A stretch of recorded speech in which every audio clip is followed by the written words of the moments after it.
There are 37 million individuals who have headache.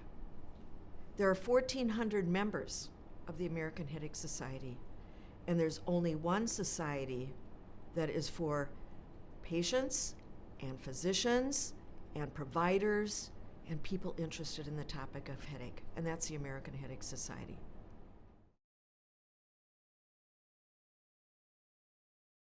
The American Headache Society exists to reduce the burden of people who suffer and have headaches and migraine.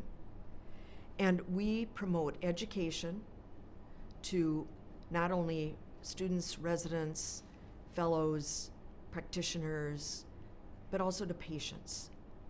We also promote research in our field, because without research we will not be able to help people who have headaches. And we are here for advocacy for the people who have headaches and migraine.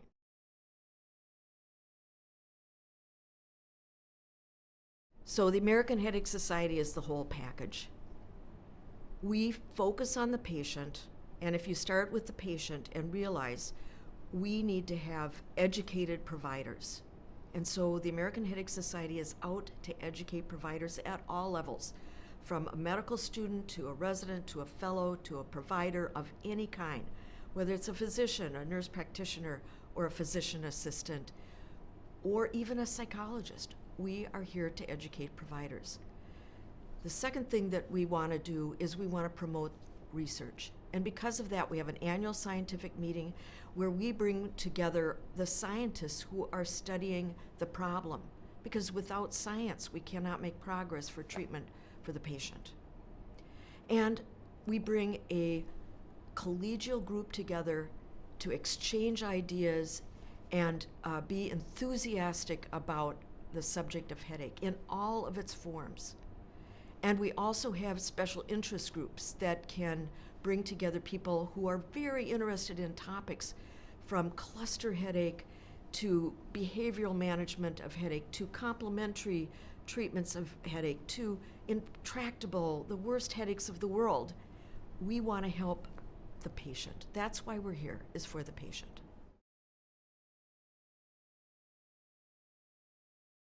So I've been a member of the American Headache Society for over 30 years. And I remember my first meetings, I was very intimidated by all of these men in dark suits who seemed to know everything there was to know about headache.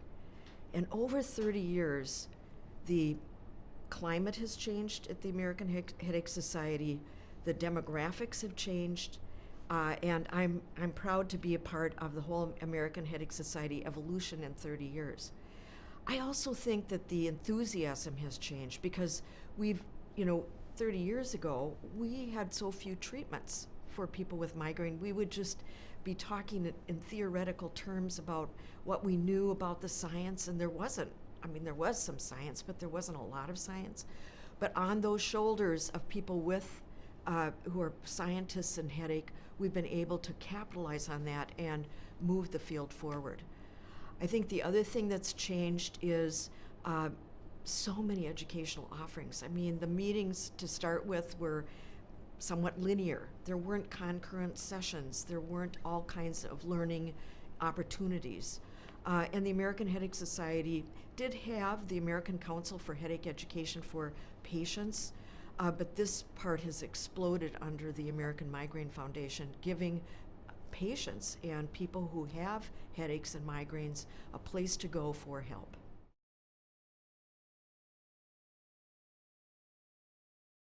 Anyone who sees patients with headache should join the American Headache Society.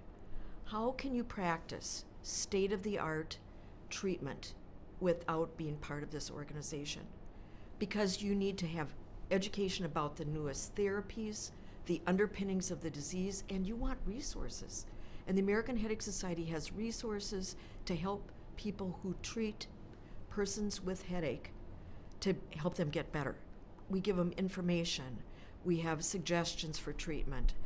We come up with guidelines. We have a journal. So if you're a member of our organization, you get the headache which is the journal, the official journal of the American Headache Society. You get Headache Currents, which are review articles. There's an online journal, which really targets quick, up-to-date information in an easily palatable format. Then you get meetings. You can have clinical meetings where you learn the basics of taking care of people who have headaches. And then we have a website with lots of other materials on it. Plus, we have the foundation that can then, your patients, the people you take care of, can go to this website and get free evidence-based material to help them do better in their lives.